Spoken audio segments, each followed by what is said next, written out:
The Johnsky is a YouTube channel run by and run for people over the age of 13. People under the age of 13 should click off of this video right now, or watch with a parent or guardian. Viewer discretion is advised.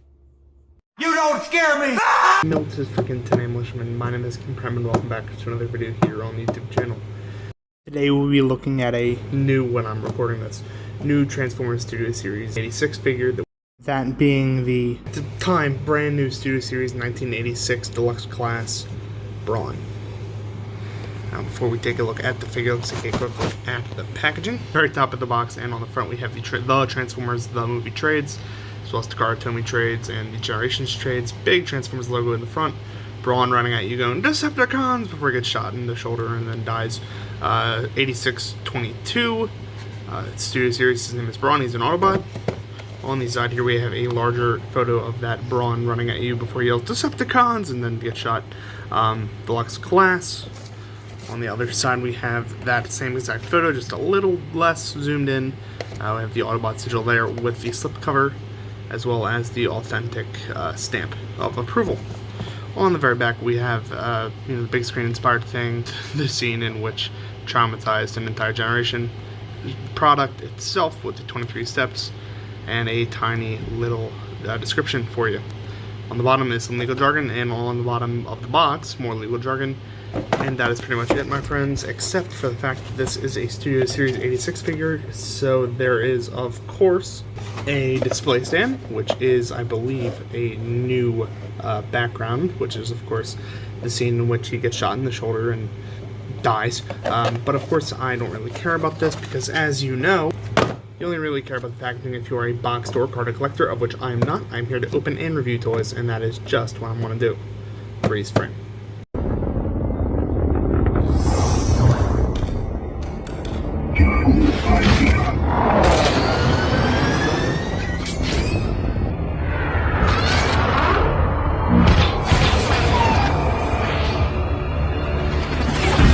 Freeze from Unfreeze, and here is Brawn. Before we take a look at him, let's take a look at what he comes with. So firstly, we do have this sort of generic blaster, just sort of like an 80s sci-fi pistol. I'm gonna keep it a buck though. I have no damn clue where this thing comes from. Brawn never really used this kind of blaster in the show or in the 5 seconds he was in the movie. He was gunned down as an unarmed man. So I don't really know where this comes from. If you know or whatever, just leave it down below. I'll be glad to pin it. Truthfully, this is a mystery to me. But of course, despite that all, he can still hold it pretty well. And that is his only actual weapon accessory. He does also have a tire, which can, store on his back right there. It's really the only place it can go. But that is accurate to the G1 toy, and so it is included and can come off for some reason. I don't know why. It doesn't really matter. But anyway, moving on to Brawn himself.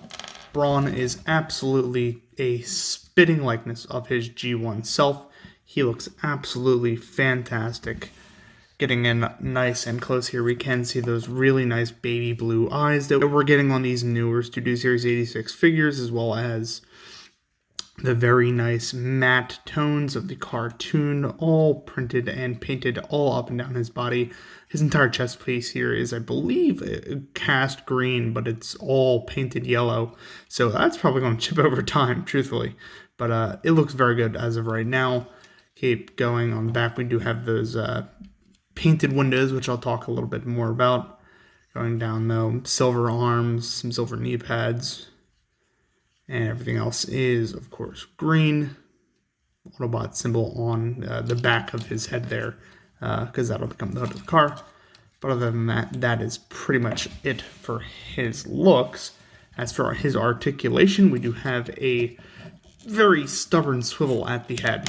No ball joint or anything like that. In fact, I'll just do one of these so you can get him to look left, get him to look right. Even though I said that in the reverse order, it's fine. This panel likes to come down a lot, which I'm not a huge fan of. It doesn't really stay in very securely. He has a 4-range of motion at the shoulder. He does have a ball joint there, as you can see. So you get pretty much everything you could ever want, as well as a bicep swivel right there. Got a pretty good elbow bend actually, which is fantastic, as well as nothing at the wrist, just an in and out joint for the transformation. He does have a waist swivel, which was pretty good, as well as a full range of motion at the hips. I can go get that far of a kick out and that far of a kick forward. Pretty much nothing backwards because of the backpack there, which is unfortunate. Yeah, editing King Prime here. He also has a thigh swivel. I'm just too stupid to mention it. So, you be. It's less than 90-degree knee bend, which sucks. I hate seeing that on figures like this. He has an ankle pivot, which we're so used to now, as well as a really loose toe joint and heel spur, which, again, why? I don't know. It's QC issues, and I have plenty of QC issues with this figure that I'll talk about in a second. But before we do that, let's get some other figures in to compare. Brawn here, freeze frame.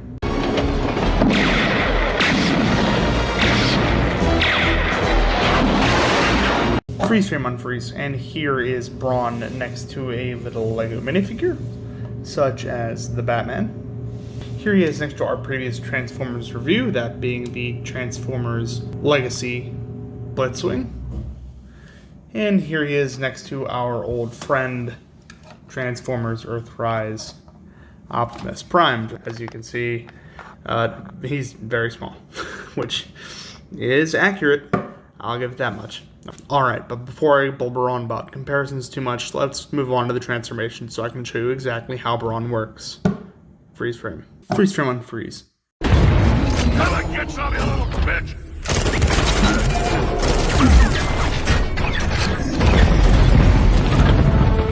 So to get Brawn started off here, the first thing you're just going to do is, just like with any other figure in this entire world, fold in the hands, because that is just the easiest thing to get out of the way immediately. After that, you can then start to pull out this backpack a little bit just to give you a little bit of clearance there, as well as rotating the waist 180 degrees.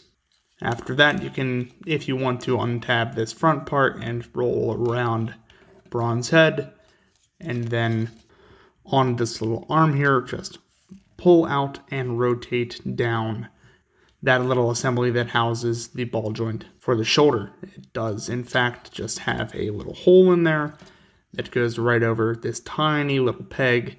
Be careful, this does actually shear off. I had a version of this figure before that I had to return because this entire little peg here sheared off, if you can believe that.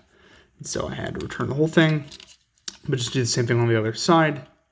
And then after that, you can actually just swing around the grill of the car, which is a faux part, but it comes out like that. After this, you can then fold up the side pieces here that actually complete the mirrors of either of the passenger and driver's side doors. You can then fold up Brawn's head right into there, and then fold off the roof all the way so that you can complete this step of folding up the arms into the body. Next, you're just going to want to rotate each of them 90 degrees so that that little hole is to the inside where that little peg can tab into it. Just like that. Now they are together. You can then drop the roof right on top of it like so. After this, you can then just fold up Brawn's feet. And I'll zoom out just a little bit for this. And actually unfold his legs. I love this step because it's a very clever reference to the G1 toy. It's something that piqued my interest the second I first transformed this, because I clocked that reference immediately. And so, very clever, Hasbro. I'll give you credit for this one. And then, of course, at the what used to be the knee here, just rotate this yellow piece in so that the entire assembly of the leg can then be folded up on either side. Of course, this little piece which has the foot all folded up will go into this crevice right there. It will stay put, and then come up to the front here. You can see that there is some tabs, there are some holes. Just ensure that they line up. After this, the final step is just to fold down this last little bit of truck kibble here, the back panel, which apparently has a jerry can on it. But on this, there are 2 little holes, which will plug into these little tabs here and keep everything kind of in place. And that should wrap up the transformation. Now, Brawn, of course, is just a cute little compact little, I guess, military vehicle. I'm not actually sure what Brawn's alt mode is. If you know, please leave it in the comments, and I will, again, make light of it. Nonetheless, it is adorable. I love the fact that it's just so tiny. Brawn, he's small, but you don't expect him to get this compact, and this figure really does compact into a really tiny package. Of course, that tire that I mentioned earlier is still on the top and is the primary weapon storage. In the center there is, of course, that hole which you can plug in your gun to have a gun roof, which is hilarious in my opinion. But getting in close on the details right here, of course, you have that nice silver and yellow grille picked out in that nice paint. You have the G1 Autobot symbol, and it is huge. There's no disguise in this. As well as the teal coloring for the, well, except for on the back, but the teal coloring for the G1 accurate tinted windows, so that none of this is clear plastic, which I appreciate. But now, I mean, it kind of looks out of whack. To give a hint of what may or may not be coming up, here he is next to Studio Series 86 Ratchet. These are both figures from the Studio Series 86 line, but they look really different. I understand why they're moving away from clear plastic, and I absolutely support that move. But now there's just a dichotomy between the way these figures look, and I'm not a fan of how that happens. Of course, that is not really Hasbro's fault. I'll give them that. I'm not usually one to say good things about that company, but that is out of their control. I don't think there's a way to make the plastic clear without having it be clear plastic. While I am supportive of the change towards solid plastic for the windows to prolong the longevity of the figure, I don't know about how it looks. We'll see. We'll put a pin in that and we'll see how it comes up in later reviews. But before we do anything, let's get some other figures in to compare to Brawn. You just saw him next to Ratchet, but here he is next to a little Lego minifigure, such as the Batman. Here he is next to our previous Transformers review, the Legacy Blitzwing. And here he is next to Earthrise Optimus Prime, just to see how they all compare. As you can see, he's still about half the size of Optimus and about 3/4 the size of Blitzwing, just about half as thin. Blitzwing's got him girth-wise by 2. So that's how they all compare. Again, before I get lost in the comparisons, let's move on to my final thoughts so I can tell you exactly what I think about Brawn. Freeze frame. Mira, pues soy trans. Ah, bueno. Parente. ¿Eh? Freeze frame unfreeze. So overall, I don't really have any major gripes with this figure. I personally do love this mold. I think the transformation is super clever, and it's honestly a very nice little deluxe figure. I, of course, do have the problem with the pricing, but that's universal with pretty much every Hasbro release at this point. With this mold, however, I don't really have that many qualms. I don't like how many QC issues that there seem to be running along with this figure. Like I said, this is the second one I've actually owned, and this one still is not perfect. Even though I haven't even used it all that much, it's just upsetting to me that Hasbro can't seem to get that part quite down.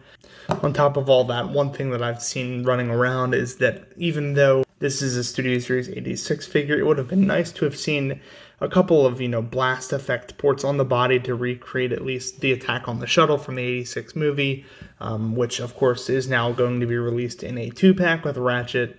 That will, cost like $40 and make us buy 2 of the figures that we already have, again, just to recreate that scene, which I think is ridiculous, but I digress. But if you like Brawn, you like the Autobots, you like Transformers G1 in general, make sure you share this video with your friends, share your Facebook groups, all that good stuff.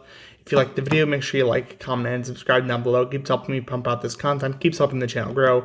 That's going to be pretty much it for this time, my friends. Thank you all so very much for watching, and as always, peace.